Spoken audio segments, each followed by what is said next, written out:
Firas, and thank you also in absentia to Conrad for the generous invitation to participate. I was really excited to discover many months ago the Gotha talk series, and I've enjoyed watching some of the older ones. So I also feel really honored to be able to participate. My topic today, as Firas mentioned, is about manuscripts and manuscript cultures associated with Ibadi Muslim communities, with a kind of special attention to a question that I'm constantly asking myself, which is how can we learn about the social history of this religious community through manuscripts and libraries?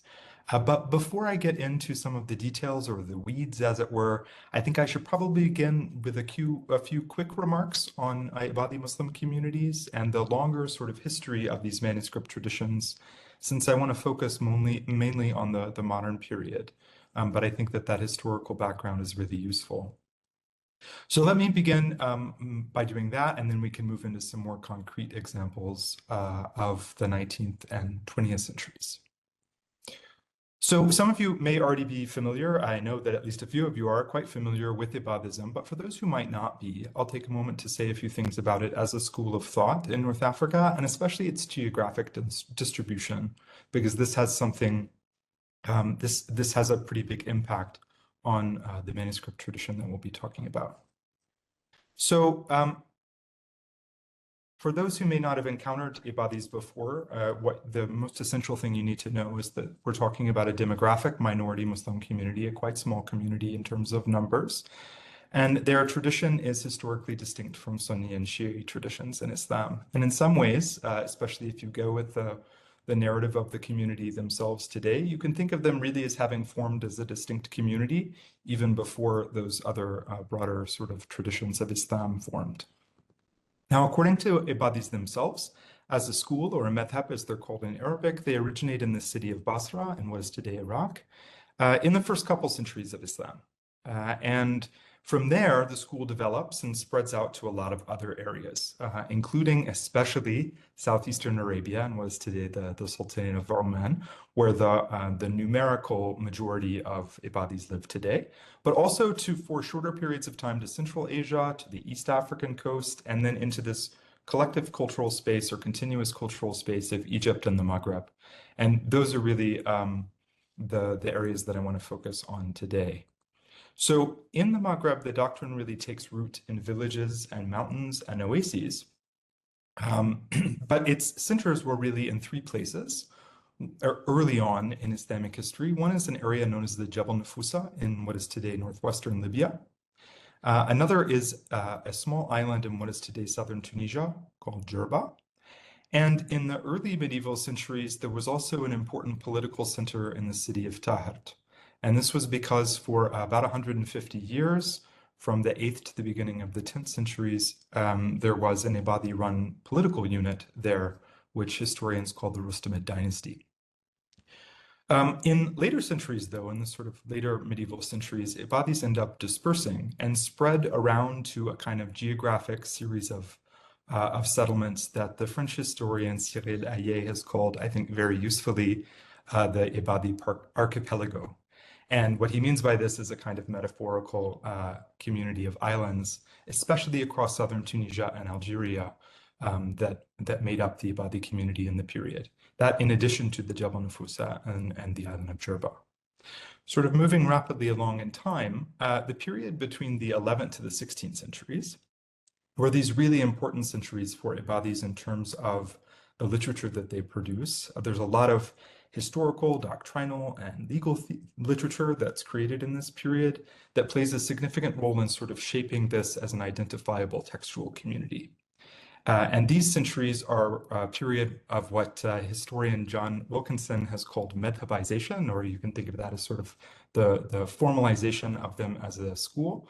And at least his argument is that what happens in this period is that Ibadis, although they're not Sunnis, begin to adopt a lot of the sort of the language and style of Sunni scholarship that makes them more identifiable as a Muslim community to non-Ibadis. So the community remained concentrated in southern Tunisia and what are today southern Tunisia and northern Libya until the 16th century. And then there is another region that emerges, and they're going to be really important, and that's the Mzab Valley in what is today central Algeria. And the villages in the Mzab begin to attract people in the 16th century, and especially scholars and students, and this becomes a major center of Ibadi learning in North Africa.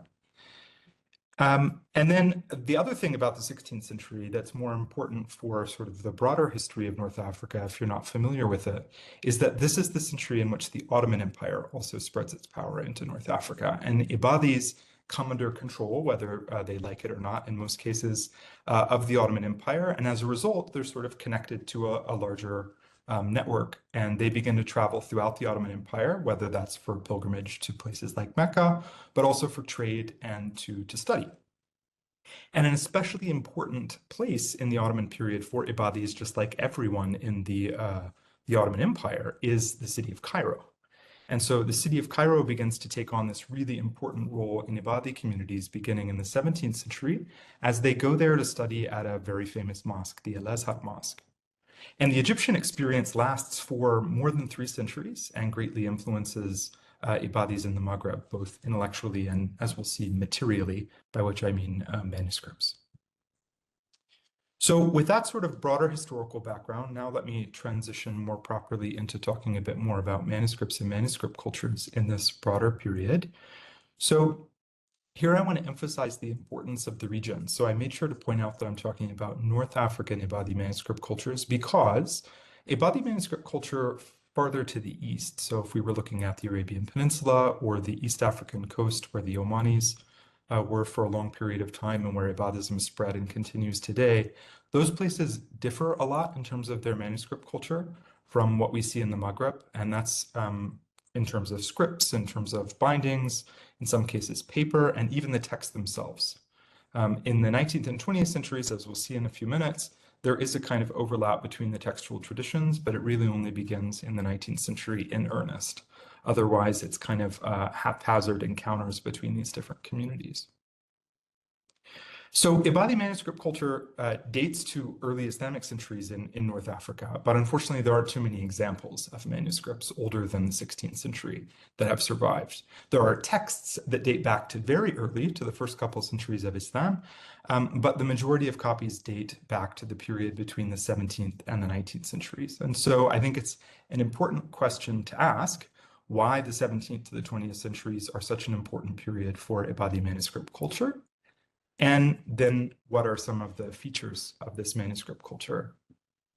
So in terms of the first question, I think there's a kind of simple, perhaps uninteresting explanation for this, which is that the material is simply newer than older centuries. And so as a result, the paper, the leather has survived because it's not as old. But there are other historical reasons that there are many more manuscripts in this period. This is true in general of North Africa, not specific to Ibadis, but it definitely has an important effect. So on the material level, the 17th century, when this really takes off, this is an important period, as I think this audience knows very well, certainly better than I in most cases, that this is an important period for the technology of paper in Europe, and in particular, the production of cheaper and stronger types of paper and the expansion of the paper trade into the Mediterranean. And that includes, of course, the southern part of the Mediterranean that begins to buy a lot more European paper. And European paper comes to North Africa through maritime ports and then eventually makes its way all the way across Northern Africa, not just to the west, as it suggests, and with my arrows here, it moves all over the place, but you can sort of trace the movement, especially all the way over to West Africa.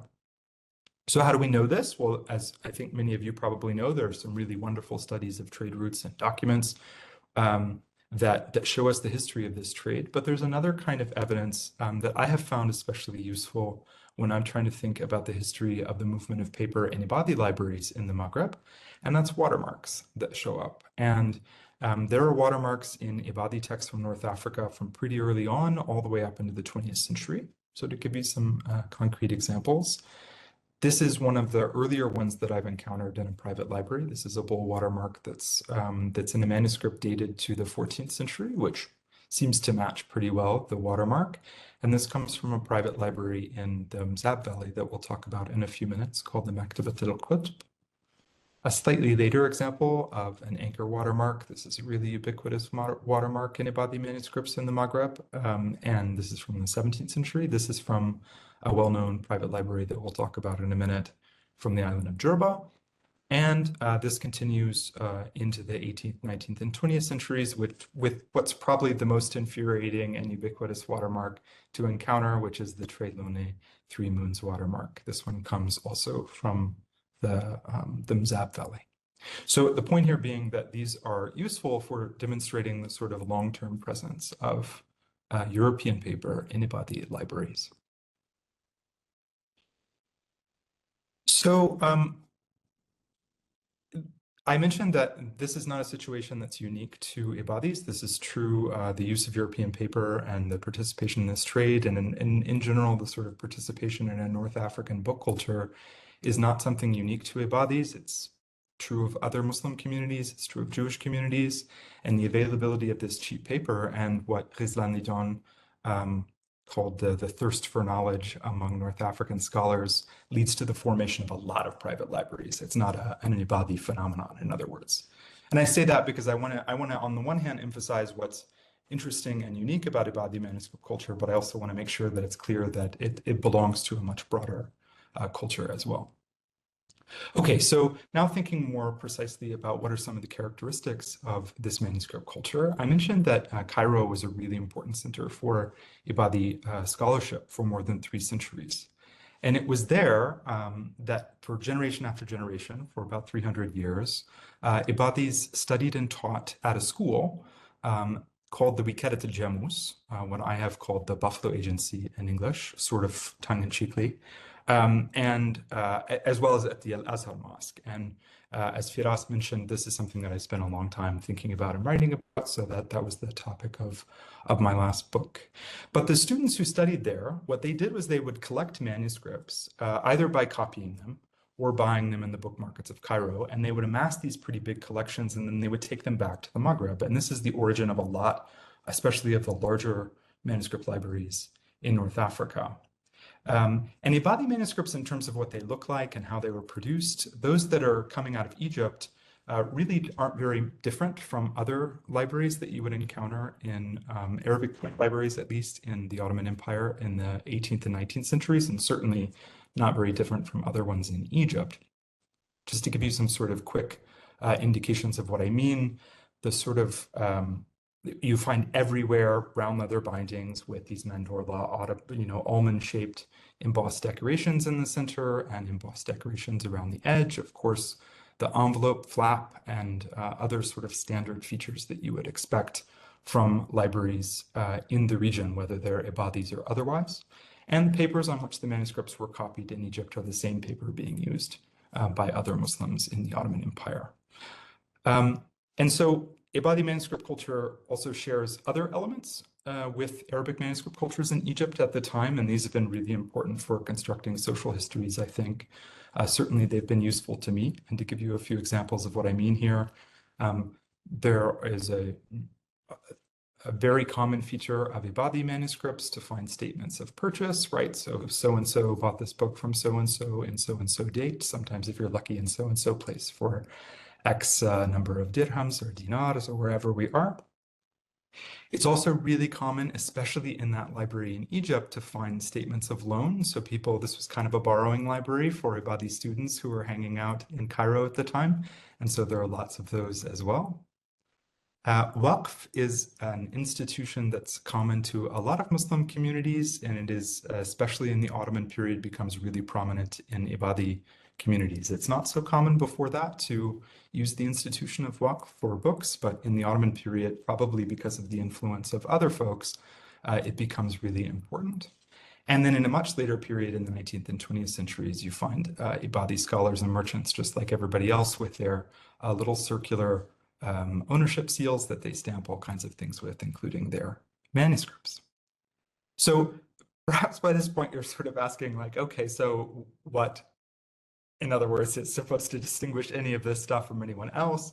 So one really important thing, at least for the Egyptian example, is when you look at a manuscript again from the outside, it's not going to look very different, but then if you open it up, then you find that it's written in a variety of Maghribi scripts.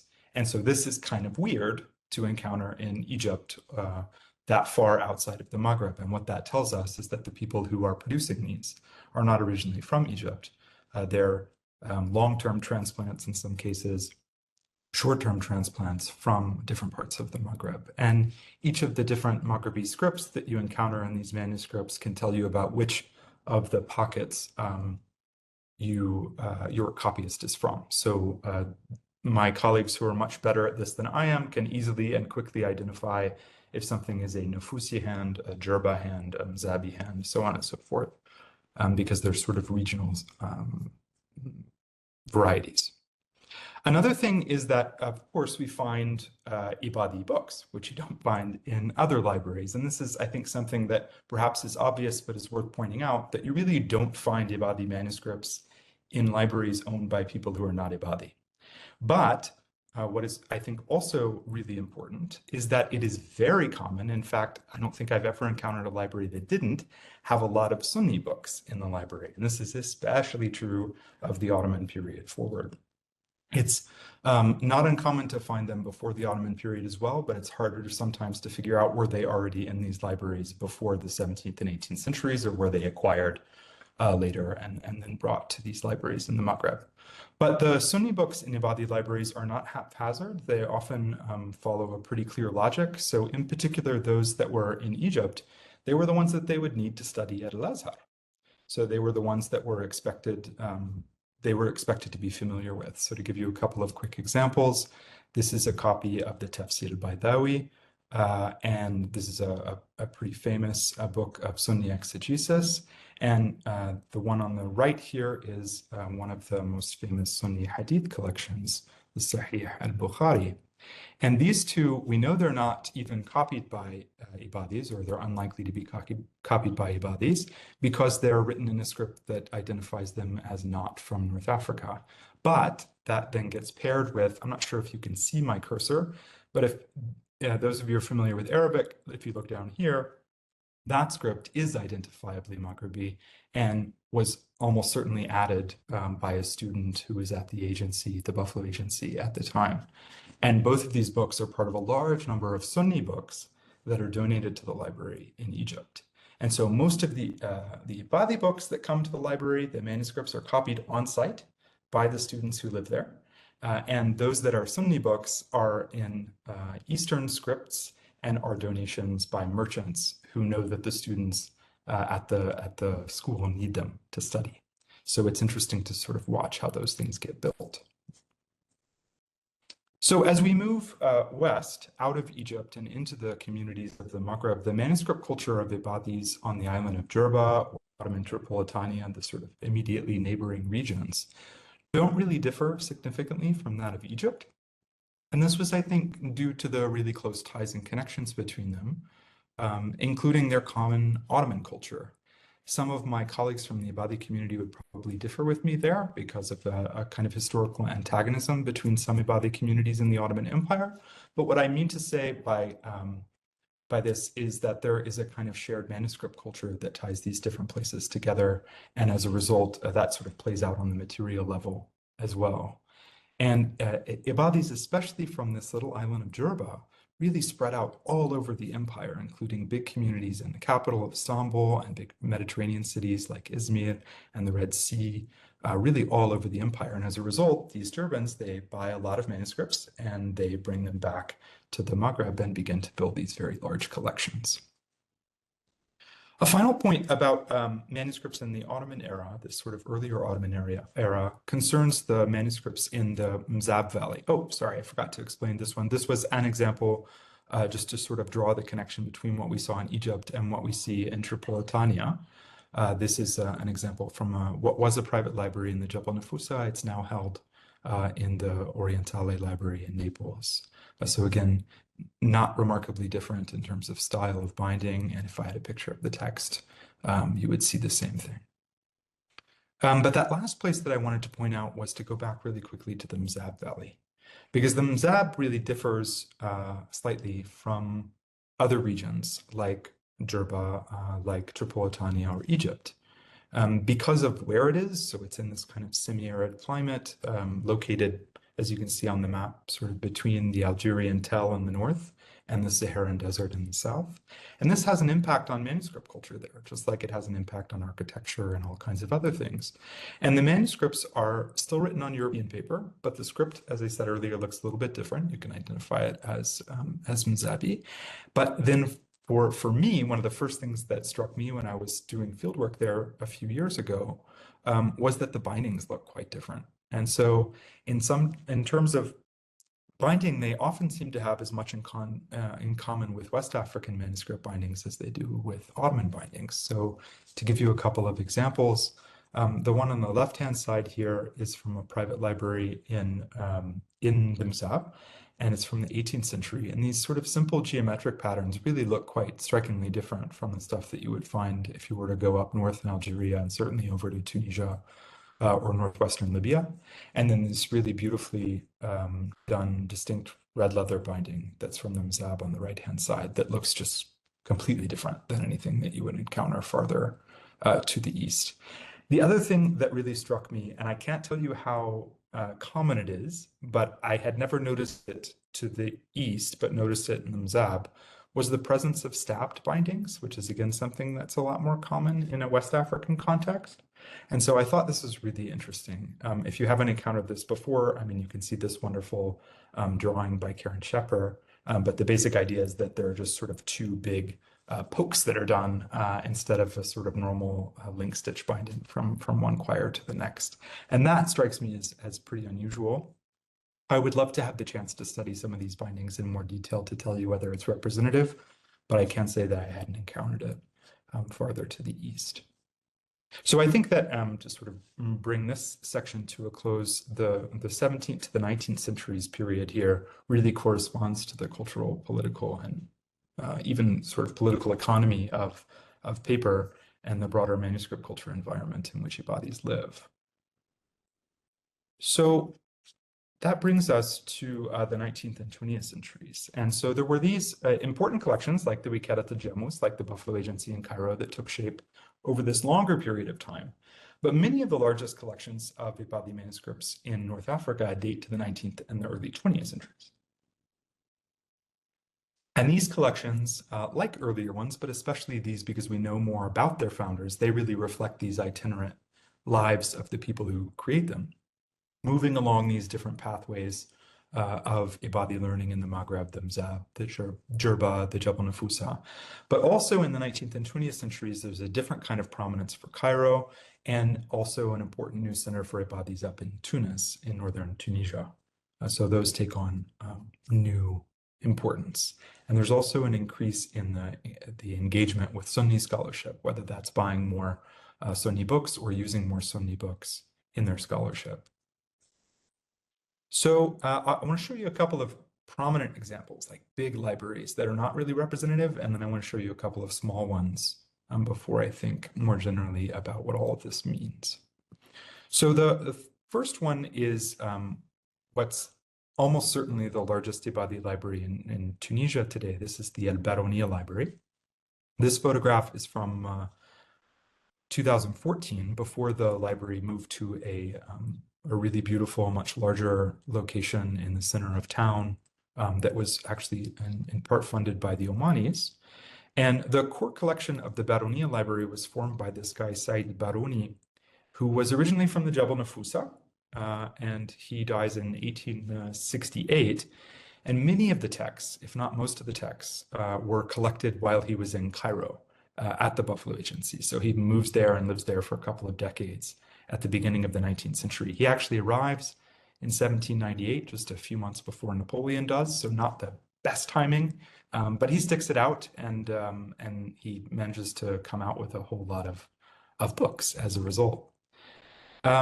In terms of the features of it, this reflects some of these older features, but in a much more concrete way. About 2/3 of the collection are Sunni books, so they're actually conveniently in this photograph divided up. So those that are in these brown paper wrappers on the left-hand side are Sunni books, and those that they were cataloging at the time the picture was taken are Ibadi titles, and those are the ones with the colorful folders. So that gives you a sense of the proportion. He also has a whole lot of composite volumes, what are called majamia or majmuas in Arabic. And these are a lot of different things, but especially one finds a lot of responsa literature. So these letters that are sent to scholars and asking legal questions in particular, there's a lot of that in this particular library. And another thing that happens because Said al-Baruni was living in the 19th century is that there is an increasing number of Eastern Ibadi texts. So there are Omani books for the first time in the early part of the 19th century. They make their way over to the Maghrib. And this is sort of Oman and Zanzibar in the 19th century are kind of a continuous space because of the political history and linkage between those two places at the time. And so there are even books that ended up coming to the Baronia Library from Zanzibar as well. Usually the route was through Egypt or through Mecca and then Egypt and then on to back into the Maghreb.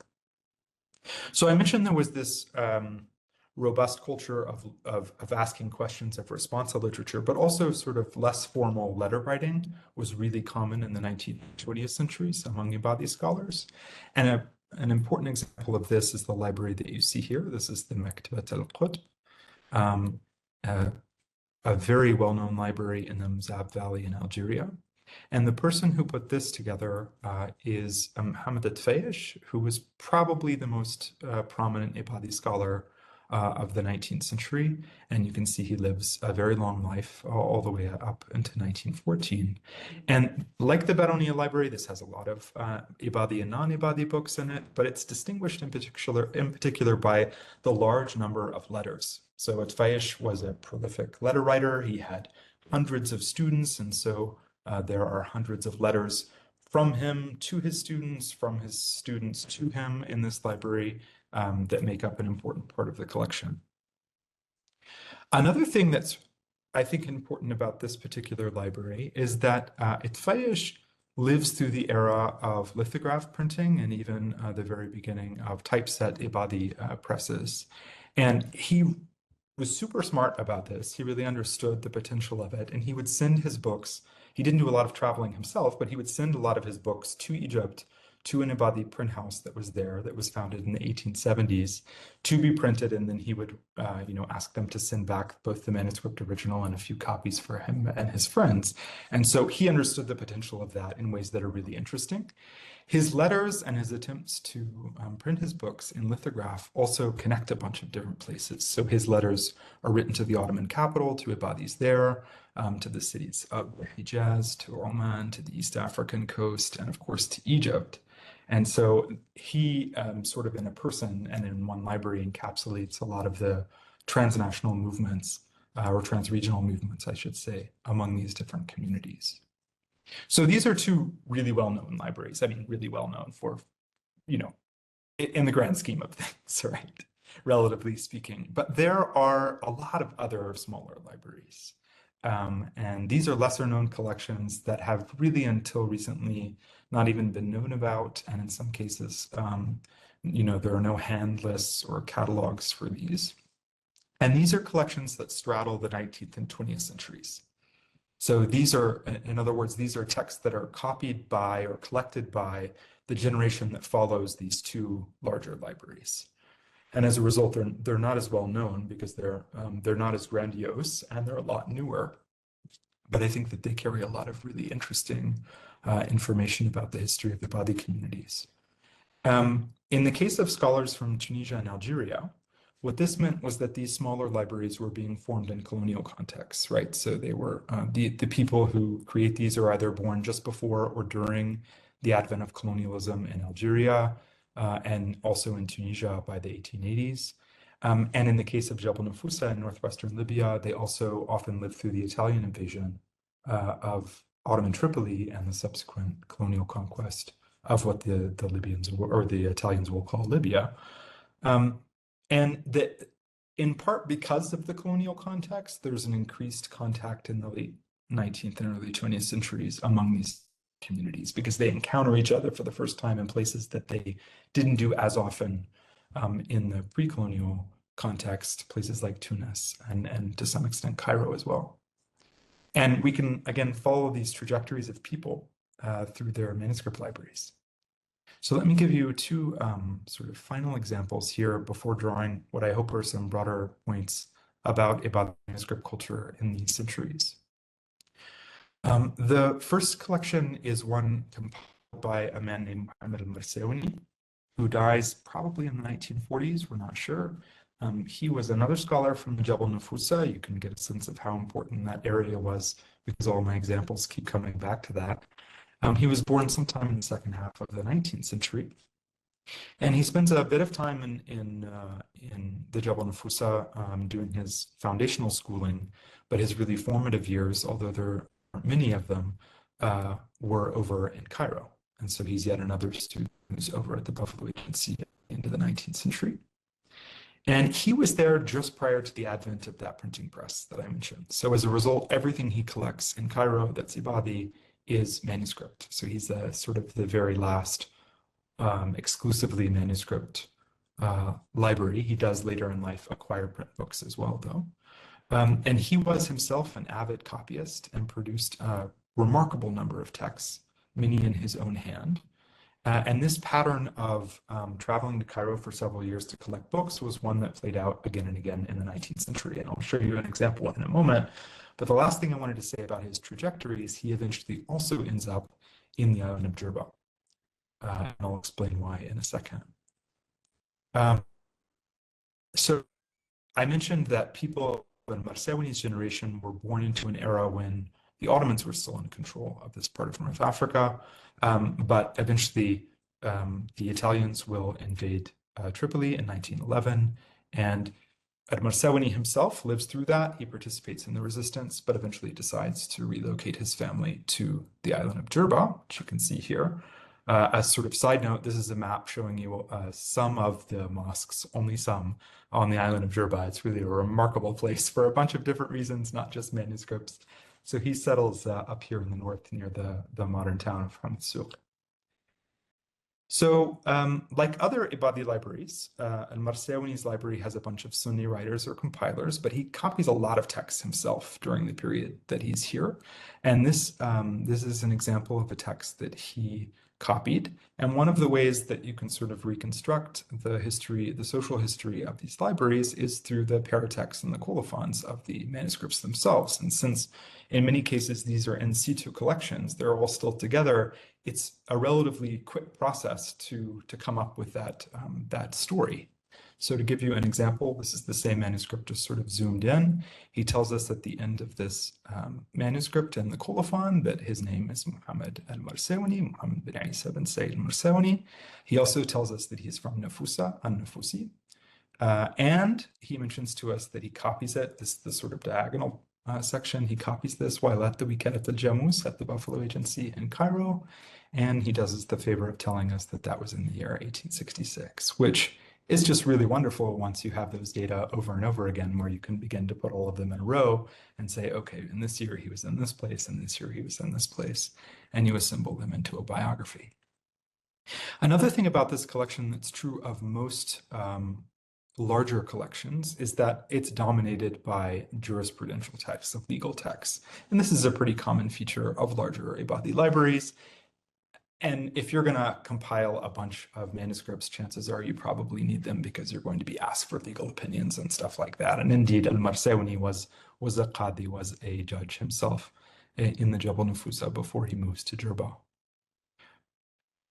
One of the things that I think is going to be really cool is when someone has had the chance to study some of these smaller percentages, because some of these smaller percentages are local histories, local genealogies, travel narratives, stuff like that, that typically don't get a lot of attention, but carry, I think, a pretty big importance for writing the social history of this religious community.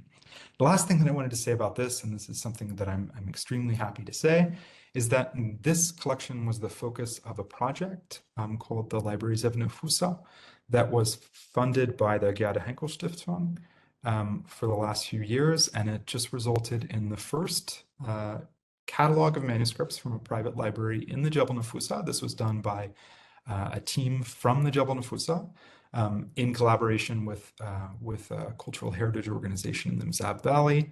The training for it was carried out in Jerba, and so it's this really sort of wonderful trans-regional effort that has resulted in a catalog. So that's where my data and where my photograph of the manuscripts come from. My final example for you is that of a man known as Ali al-Mzabi, and he's a contemporary of al-Marsewani.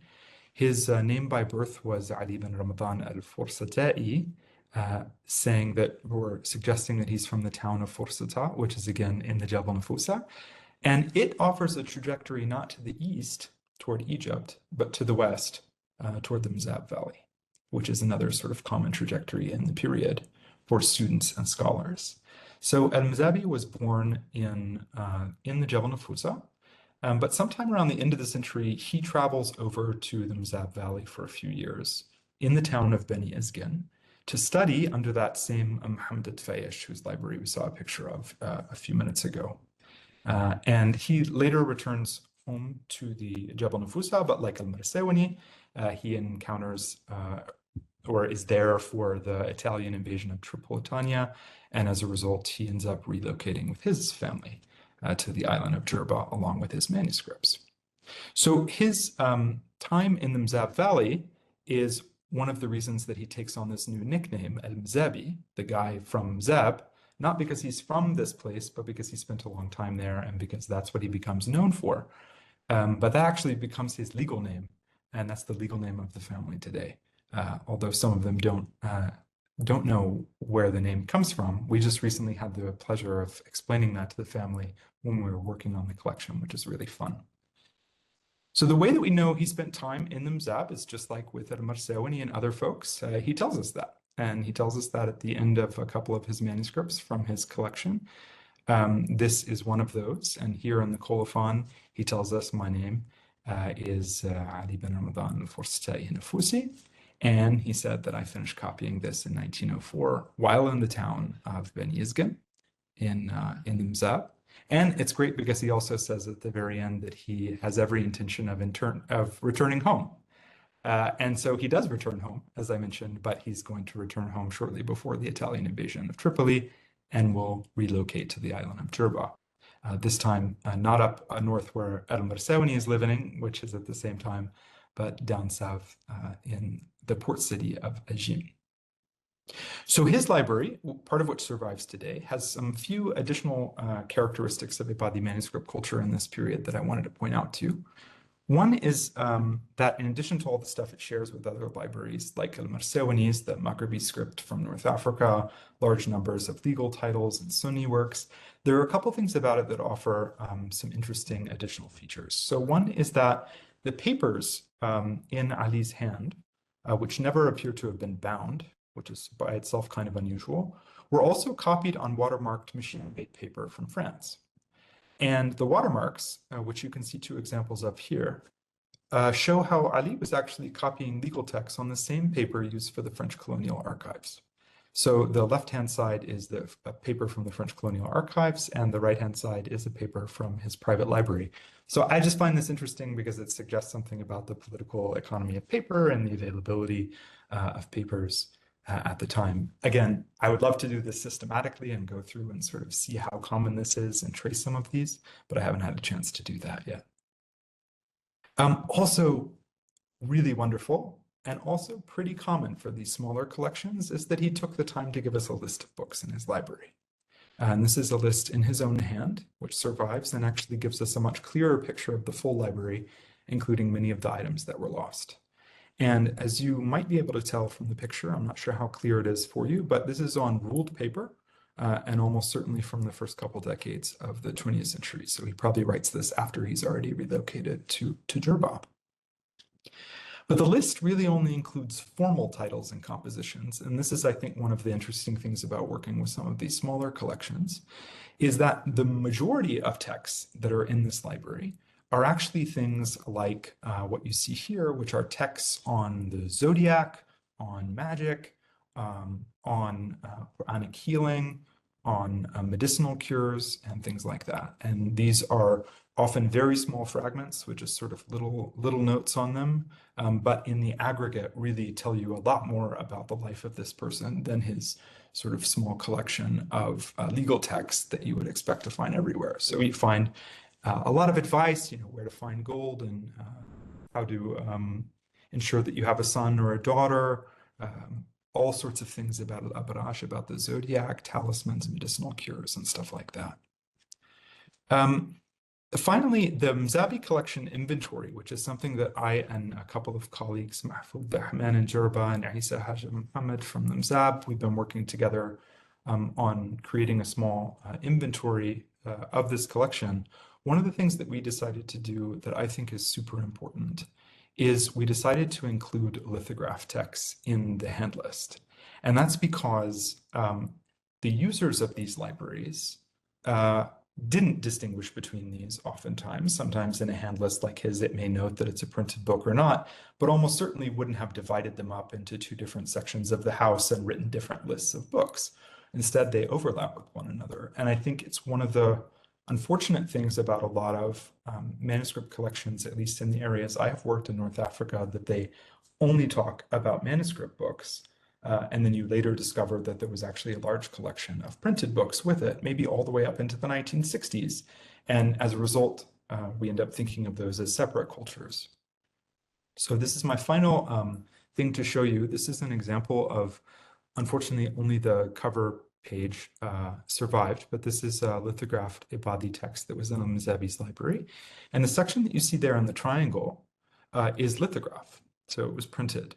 But the rest of it is all done by hand. And if we compare that with the image we saw earlier of his manuscripts, it's pretty clear that he dealt with these texts in really similar ways, that there was nothing inherently different about something that was a lithograph versus a manuscript. And it would be interesting, I think, if we had more collection catalogs or inventories that include both, to be able to think about how are these actually overlapping cultures. And I know I'm not the first person to say this. There are plenty of really interesting studies, including a couple of really recent ones that are wonderful about the overlap between those two cultures. But I think having it there in front of you is really striking once you sort of see the examples.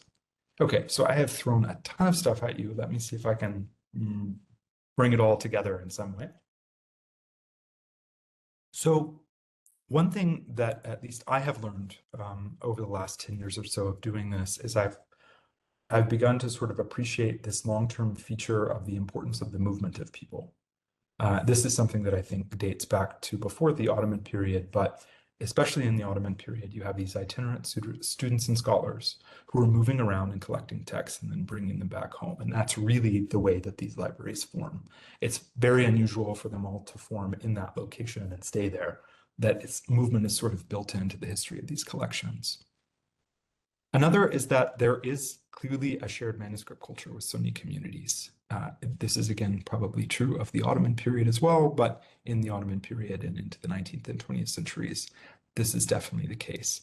There are, however, some of those distinguishing features, especially the content, but then occasionally some sort of regional varieties of scripts or bindings. And then finally, I think one of the things I have really enjoyed doing over the past few years with my colleagues in Jerba in particular, and then more recently in the Jabal Nufusa, is looking at some of these smaller collections. Because although the really big collections are exciting to look at because there's so much of them and there's so much variety and there's so much you can say, some of these smaller collections, which require a lot more time to sort of reassemble the lives of the people who made them, tell some really interesting stories and probably represent more of a majority of scholarly manuscript culture than some of the bigger ones.